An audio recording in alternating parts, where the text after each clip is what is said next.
আমার ছাত্রী অবনীকে পড়াতে গিয়ে দেখলাম তার আম্মু একটা ছেলের সাথে অন্তরঙ্গ হয়ে বসে আছে। আমি তাদের দুজনকে দেখে লজ্জায় মুখ ঘুরিয়ে নিলাম। আমাকে দেখে তারা নিজেরাও নিজেদেরকে গুছিয়ে নিল। আসলে মানুষের আসল চেহারাটা বোঝা যায় না। অবনীর মা যে এরকম একটা খারাপ কাজ করতে পারে এটা কখনো আমার ভাবনায় আসেনি। তবে চাহিদার প্রয়োজনে মানুষ অনেক জঘন্য কাজও করে থাকে। নিজের থেকে বয়সে অনেক ছোট ছেলের সাথেও মানুষ প্রেমের সম্পর্ক গড়ে তুলতে পারে, সেটা আমি আজ বুঝলাম। আমি কিছু বলার আগেই অবনীর মা আমাকে বলল, অবনী তো এখনো স্কুল থেকে ফেরেনি, আর আজ তুমি এত আগেই পড়াতে আসবে সেটা বলবে না? তখন আমি বললাম, আজ মাসের শেষ তারিখ, তাই একটু আগেই পড়াতে এসেছি, টাকাটাও দরকার ছিল। তখন অবনীর মা বলল, আচ্ছা ঠিক আছে, তুমি বসো, আমি টাকা নিয়ে আসছি। কিছুক্ষণ পর অবনীর মা এসে আমার হাতে 10,000 টাকা দিয়ে বলল, ও হচ্ছে আমার খালাতো ভাই সুজন, অবনীকে ওর কথা বলার দরকার নেই, তোমাকে অগ্রিম মাসে টাকাটাও দিয়ে দিলাম। তোমার নাকি টাকার সমস্যা বলেছিলে, আজকে পড়াতে হবে না, তুমি বরং কালকে এসো। টাকাটা নিয়ে আমি চলে আসি। অবনীকে পড়াই আজ 6 মাস হতে চলল। সত্যি বলতে অবনীকে আমি টাকার জন্যই পড়াই। অবনীর বাবার টাকা পয়সার কোনো অভাব নেই, তাই বাবা বিদেশে থাকেন, তাই আমাকে মাস শেষে 5,000 টাকা দিতে কোনো সমস্যা হয় না। 10,000 টাকা পেয়ে সেখান থেকে মাকে 4,000 টাকা দিলাম, আর বোনকে 1,000 টাকা। বাকিগুলো আমার প্রয়োজনে কাজে লাগবে, রেখে দিলাম। মাকে দেওয়া এটা আমার প্রথম কোনো উপহার। আমি এর আগে কখনো মাকে টাকা দিইনি। টাকা দেওয়ার পর মায়ের চোখে যে আনন্দটা দেখেছিলাম সেটার কাছে পৃথিবীর সব আনন্দ তুচ্ছ। 1,000 টাকা পেয়ে আমার বোন এতটা খুশি হবে ভাবিনি। কিন্তু যখন টাকা পেয়ে সে আমাকে খুশিতে জড়িয়ে ধরে ভাইয়া বলল, তখন মনে হলো এমন বোনের জন্য জীবনে কিছু করতে না পারলে জীবনের কাছে ঋণী হয়ে থাকবো। পরের দিন অবনীকে পড়াতে গিয়ে দেখলাম অবনী খুব সুন্দর করে সেজেছে। আকাশি রঙের শাড়িতে মেয়েটাকে অন্য দিনের চেয়েও আজ একটু বেশি সুন্দর লাগছে। তাই পড়ানোর সময় তার দিক থেকে কেন জানি চোখ সরাতে পারছিলাম না।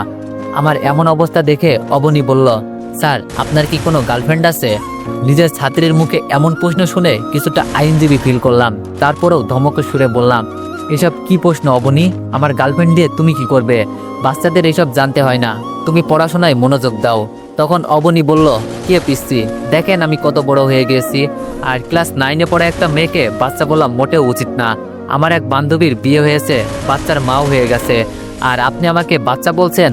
অবনীর কথাই ঠিক, অবনীকে আজ মোটেও বাচ্চা বাচ্চা লাগছে না, বড়ই মনে হচ্ছে। শাড়ি পরলে ছোট মেয়েদেরকেও অনেক বড় মনে হয়, অবনীকেও আজ বড়দের মতোই মনে হচ্ছে। আমি অবনীর কথা এড়িয়ে যাওয়ার চেষ্টা করলেও পারলাম না। অবনী আবার জিজ্ঞেস করলো, স্যার আপনি কিন্তু বললেন না আপনার কোনো গার্লফ্রেন্ড আছে নাকি? তখন বাধ্য হয়ে বললাম, ছিল এক সময়, তবে এখন নেই। এবার খুশি তুমি? তোমার প্রশ্নের উত্তর খুঁজে পেয়েছো। তখন অবনীর চোখে মুখে অনেক আনন্দ দেখতে পেলাম। আমার গার্লফ্রেন্ড নেই শুনে অবনী এতটা খুশি হলো কেন বুঝতে পারলাম না। প্রায় 6 মাস পর হঠাৎ করেই জানতে পারলাম অবনীর মা প্রেগনেন্ট। এমন অবস্থায় সব জায়গায় জানাজানি হয়ে গেল। যেহেতু অবনীদের বাসায় আমি বাদে আর কোনো ছেলের যাওয়া আসা করতো না, তাই সবাই আমার দিকে আঙ্গুল তুলতে লাগলো, আমাকে সন্দেহ করতে লাগলো। অবনীর মা যখন আমাকেই দই দিল তখন আমার মরে যেতে ইচ্ছে করছিল। অবনীর মা নিজেকে বাঁচানোর জন্য আমার নামে যে এত বড় একটা মিথ্যা কথা বলবে আমি কখনো কল্পনাও করিনি। অবনীর সামনে সেদিন কি লজ্জাটাই না পেয়েছিলাম। কোনো অপরাধ না করেও আমি অবনীর চোখের দিকে তাকাতে পারিনি। অবনী অনেক ঘৃণা নিয়ে আমার দিকে তাকিয়েছিল। সে কাঁদতে কাঁদতে যখন বলল, স্যার আপনি চাইলেই তো আমি আপনাকে এই সুখটা দিতাম, আপনাকে আমি ভালোবাসতাম, আর আপনি কিনা আমার মায়ের সাথে এটা করলেন। আপনার প্রতি যে রেসপেক্ট ছিল সেটা আপনি রাখেননি। আপনি কখনোই একজন শিক্ষক হওয়ার যোগ্যতা রাখেন না। কথাগুলো বলেই অবনী আমাকে ধাক্কা দিয়ে তাদের বাসা থেকে বের করে দেয়। আমিও চলে আসি। এলাকার সবাই জেনে গিয়েছে বিষয়টা, তাই লজ্জায় কারোর সামনে যেতে পারতাম না। বাসায় চুপচাপ থাকতাম। বাবা মা বোন কেউ আমার সাথে আগের মতো কথা বলে না। আমার জীবনটা যেন একাকিত্বের এক নরকে পরিণত হলো। ঠিক এমন সময় আমার নরকীয় জীবনটাকে আরো বিষাক্ত করে তুলতে ফোন দিল আমার প্রাক্তন। মিলির সাথে আমার 2 বছরের সম্পর্ক ছিল। হঠাৎ করে একদিন প্রচন্ড রাগারাগি হলো দুজনের মাঝে। সেদিনই ব্রেকআপ করলাম আমরা। তারপরে আমি আর তাকে কোনোদিন ফোন দিইনি, কারণ আমি আমার ইগোর সাথে কখনো আপোষ করতে চাইনি। সেও কখনো ফোন দেয়নি। আজ এতদিন পর কেন ফোন দিল সেটার কারণ খুঁজতে গেলাম না। ফোনটা রিসিভ করতেই ওপাশ থেকে ভেসে আসলো চিরপরিচিত সেই কণ্ঠস্বর। মিলি বলল, তোমার সাথে বিচ্ছেদ হয়ে ভালোই হয়েছে, এমন একটা কাজ করবে কখনো ভাবিনি। আমি ভেবেছিলাম এতদিন পর ফোন দিয়ে তুমি জানতে চাইবে আমি কেমন আছি, কিন্তু তা না করে কাটা গায়ে নুনের সেটা দিচ্ছ। এটা বলার জন্যই কি ফোন দিয়েছ? মিলি বলল, সেটা বলার প্রয়োজন মনে হয়নি, কারণ তুমি ভালোই আছো। সেজন্যই হয়তো নিজের থেকে বয়সে অনেক বড় একটা মেয়ের সাথে অবৈধ সম্পর্কে জড়াতে পেরেছো। ভালো না থাকলে মানুষ এমন কাজ করতে পারে বলো? আমি বললাম, আর সবাই না হয় আমার সম্পর্কে জানে না, তাই এমনটা বলছে, কিন্তু তুমি তো আমার সম্পর্কে সব জানো, আমাকে চেনো আমি কেমন মানুষ। তারপরেও এমনটা বললে? তোমার সাথে 2টা বছর রিলেশন করেছি, কখনো তো একটা চুমু খেতে চাইনি তোমাকে। তুমিই বলো, তোমার সাথে যদি আমি ফিজিক্যাল রিলেশন করতে চাইতাম তাহলে কি তুমি না করতে? আমার তো মনে হয় না তুমি না করতে। সেখানে তোমার মতো মেয়ের সাথে এমনটা করিনি, সেখানে আমার থেকে বয়স বড় একটা মহিলার সাথে এটা আমি করব কি করে ভাবলে তুমি? ঠিক এমন সময় বাবা মার রুমে এসে পড়ায় আমি ফোনটা কেটে দিলাম। দীর্ঘ 6 মাস পর আমার রুমে কেউ আসলো, আমার সাথে কেউ কথা বলল। আমার তো ভালো লাগার কথা, খুশি হওয়ার কথা, কিন্তু আমি খুশি হতে পারলাম না। বরং বাবার কথাগুলো শুনে চোখের পানিটাকে অনেক চেষ্টা করেও ধরে রাখতে পারলাম না। বাবা যখন বললেন কয়েকদিন পর তোর বোনকে দেখতে আসবে, আমি চাই না তোর কারণে আমার মেয়েটার বিয়ে ভেঙে যাক। তুই 1 বছরের জন্য এই বাড়ি থেকে চলে যা, সবাই জানবে তোকে আমরা ত্যায্য পুত্র করেছি, তোর সাথে আমাদের কোনো সম্পর্ক নেই। 1 বছরে যদি কিছু করতে না পারিস, নিজেকে বেঁচে থাকার মতো অবস্থা তৈরি করতে না পারিস, তাহলে চলে আসিস, তখন তোর বোনের বিয়ে হয়ে যাবে, তাই আর কোনো সমস্যা হবে না। তবে আমি চাইবো না তুই আর কখনো এই বাড়িতে ফিরে আস। তোর কারণে আমি আমার মান সম্মান সব হারিয়েছি। কাজটা করার আগে তোর ভাবা উচিত ছিল তোর সাথে তোর পরিবারের মান সম্মানটাও মিশে আছে। যাই হোক, তোর মাকে আমি এখনো কথাটা বলিনি, তুই চলে যাওয়ার পরই বলবো।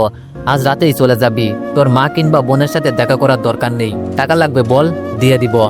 আমি কিছু বলতে পারলাম না। আমি জীবনে কোনোদিনই চিন্তাও করিনি আমার বাবা আমার প্রতি এতটা কঠোর হবেন। কাঁদতে কাঁদতে শুধু বললাম না, কোনো টাকা লাগবে না। আমি লক্ষ্য করলাম আমার কান্না ভেজা কণ্ঠটাও বাবার ভিতরটাকে নাড়া দিতে পারলো না। বাবা আমার রুম থেকে চলে গেলেন। ফোনের দিকে তাকাতেই দেখলাম 21 বার ফোন দিয়েছে মিলি, এখনো দিয়েই যাচ্ছে। তার ফোনটা ধরতে ইচ্ছা করছিল না, কারণ সবকিছু গোছগাছ করতে হবে। আজকেই বাবা আমাকে চলে যেতে বলেছেন।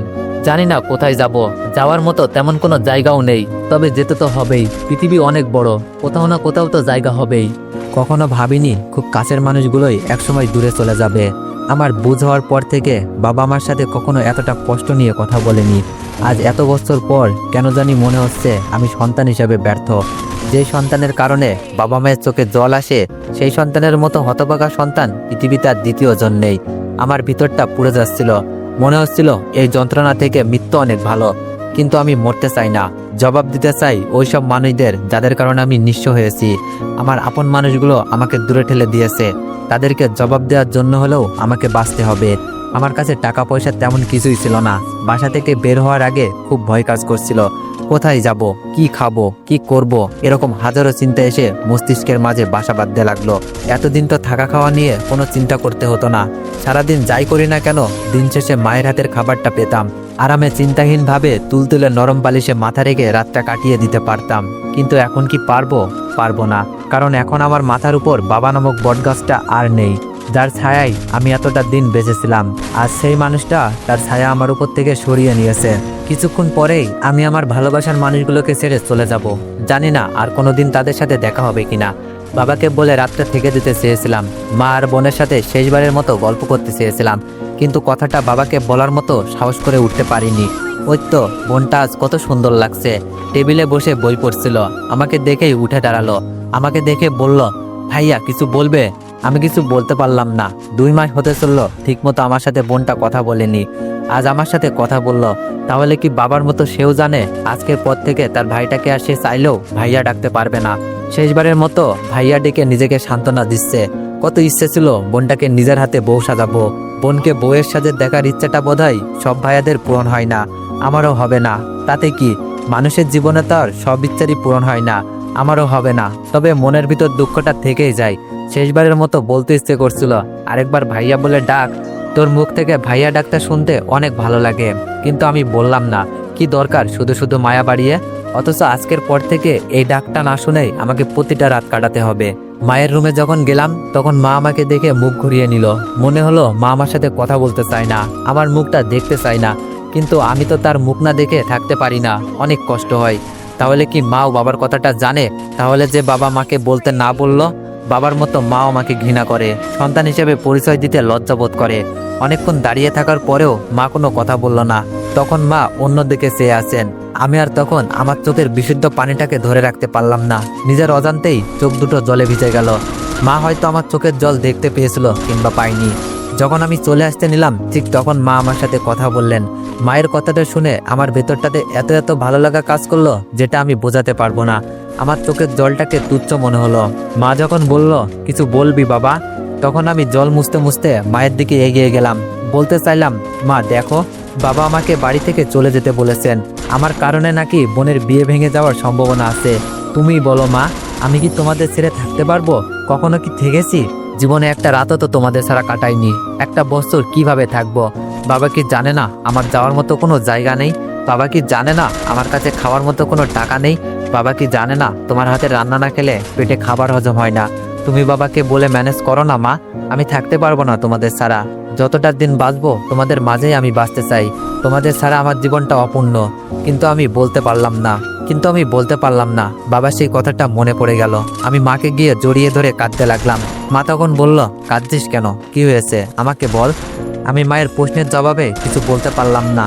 শুধু বললাম, আমাকে ক্ষমা করে দিও মা। আমি তোমাদের স্বপ্নটা পূরণ করতে পারিনি। আমার জন্য মানুষের কাছে তোমাদেরকে অনেক ছোট হতে হয়েছে। তবে বিশ্বাস করো মা, আমি এমন কিছু করিনি।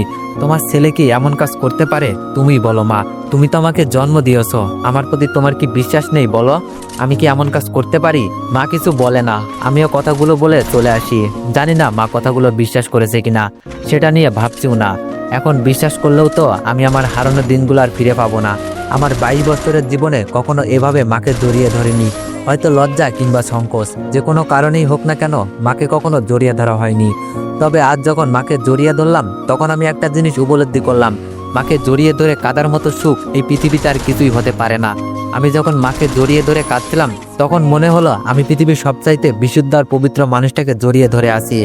এখন প্রায় রাত 12টা বাজে। বাসার সবাই ঘুমিয়ে গেছে। বাবা বলেছিলেন আমি চলে যাওয়ার কথাটা কেউ যেন জানতে না পারে। সেটাই করছি। সত্যি বলতে যেতে ইচ্ছা করছিল না। আবার থাকার মতো অবস্থাতেও ছিলাম না। বাড়ির বাইরে চলে এসেছি। আর চাইলেও আমি এই বাসায় যেতে পারবো না। কারণ এই বাসার মানুষগুলোকে আমি সবসময় ভালো দেখতে চাই। তাদেরকে আমি কোনো সুখ দিতে না পারলেও কোনো দুঃখ দিতে চাই না। তাই বাবার বাধ্য সন্তান হয়ে বাবার কথা মতো বাসা থেকে চলে যাচ্ছি। শেষবারের মতো যখন জানালার দিকে তাকালাম, তখন কাউকেই দেখতে পেলাম না। অথচ আমি আশা করেছিলাম বাবা মা চলে যাওয়াটা দেখবে, শেষবারের মতো আমাকে দেখবে। কিন্তু এমনটা হলো না। ফোনটা আবার হাতে নিলাম। অন্তত কয়েকটা রাত কারো না কারোর বাসায় থাকতে হবে। এত রাতে কার বাসায় যাব, এটা ভাবতেই মনে হলো এত রাতে কাউকে বিরক্ত করা ঠিক হবে না। আজকের রাতটা না হয় ফুটপাতেই কাটাই। কত মানুষ তো তাদের সারাটা জীবন রাস্তায় কাটালো। আমি না হয় একটা রাতের জন্য ফুটপাতের মানুষ হয়ে গেলাম। যদিও আমি জানি আমার আর ফুটপাতের মানুষগুলোর মাঝে কোনো পার্থক্য নেই এখন। কারণ তাদের মতো আমারও এখন কোনো আপন মানুষ নেই। কিছু সময় আগে সবকিছু ত্যাগ করে আমাকে চলে আসতে হয়েছে। এখন আমি একা, বড় একা। আমার জীবনে আপন কিংবা পর কেউই নেই। আমার একাকিত্বর জীবন শুরু আজ। জানি না এই একাকিত্বর সাথে লড়াই করে কতদিন টিকতে পারবো আমি। ফোনটা চেক করতেই দেখলাম 72 বল মিস কল। মিলির সাথে কথা বলার পর ফোনটার প্রতি আর মনোযোগ দেওয়া হয়নি। একবার শুধু দেখেছিলাম মিলি অনেকবার ফোন দিয়েছে। তখন ফোনে কথা বলার মতো অবস্থা ছিল না, তাই এড়িয়ে গিয়েছিলাম। আমি নিজেই মিলির কাছে ফোন দিতে চাইলাম, কিন্তু দেখলাম অনেক রাত হয়ে গেছে। এত রাতে মিলি হয়তো ঘুমিয়ে গেছে, তাই ফোন দিব কি দিব না এটা নিয়ে দ্বিধায় পড়ে গেলাম। অবশেষে যখন রাতটা কোনো ক্রমেই পার হচ্ছিল না, তখন মিলিকে ফোন দিলাম। ফোন দেওয়ার সাথে সাথেই মিলি ফোন ধরে ফেলবে এটা ভাবিনি। তার মানে এতক্ষণ সে জেগেছিল। ফোনটা রিসিভ করেই মিলি খুব কড়া গলায় বলল, সমস্যা কি তোমার? নিজেকে কি মনে করো তুমি? এত বড় জঘন্য একটা কাজ করেও তুমি আমার সাথে ভাব নিচ্ছ, আমাকে ইগনোর করছো। কতবার ফোন দিয়েছি হিসাব করেছো? আমার তোমাকে এড়িয়ে চলা উচিত, সেখানে তুমি আমাকে এড়িয়ে চলছো। ব্রেকআপের পর তুমি যদি একটিবার ফোন দিয়ে সরি বলতে, তাহলে আমি সব ভুলে যেতাম, তোমাকে বুকে টেনে নিতাম। কিন্তু তুমি সেটাও করনি। কেন করনি? তোমার ইগোর কারণে, তাই তো? আজ যখন এতদিন পর নিজে থেকে ফোন দিলাম, তখন তুমি আমার ফোন ধরতে চাও না, ফোন কেটে দাও। আমি মিলিকে আমার কষ্টের কথা বলতে চাইলাম আমার নিঃস্ব হওয়ার কথা। তাকে বলতে চাইলাম আমার বাবা আমাকে বাড়ি থেকে 1 বছরের জন্য বের করে দিয়েছে। 1 বছরের জন্য না, সব সময়ের জন্য। কারণ আমি হয়তো আর ওই বাড়িতে কোনোদিন পা রাখবো না। কিন্তু বললাম না, আমার কষ্টের কথা কাউকে জানাতে চাই না আমি। আর মিলি আমার এখন কেউ না। তাকে বললে হয়তো সে মজা নিবে। সুখের কথা মানুষকে বলা যায়, মানুষের সাথে শেয়ার করা যায়, কিন্তু দুঃখের কথা কাউকে বলতে নেই, তাহলে মানুষ মজা নিবে। আমি আমার দুঃখটা শুধু আমার মাঝেই লুকিয়ে রাখতে চাই, কাউকে বলতে চাই না। আমি মিলিকে বললাম একটু সমস্যা হয়েছিল, তাই ফোন ধরিনি। সমস্যা নেই, তুমি তোমার যত রাগ আছে আমার উপর ঝাড়তে পারো, আমি কিছু মনে করব না। তবে তোমার কাছে আমার একটাই অনুরোধ, আমার উপর কোনো অভিযোগ রেখো না। আমার কথা শুনে মিলি ফোনটা রেখে দেয়। তার ফোন রেখে দেওয়ার কারণটা খুঁজতে গেলাম না। হয়তো আমার কাপুরুষের মতো আত্মসমর্পণটা সে মেনে নিতে পারেনি, তাই ফোনটা রেখে দিয়েছে। তো এভরিওয়ান, গল্পটির নাম হচ্ছে মায়ার বাঁধন। আর যদি এই গল্পটির নেক্সট পার্ট পেতে চাও, তাহলে বেশি বেশি কপি লিঙ্ক করে দাও আর একটু বেশি বেশি কমেন্ট করে দাও। ধন্যবাদ।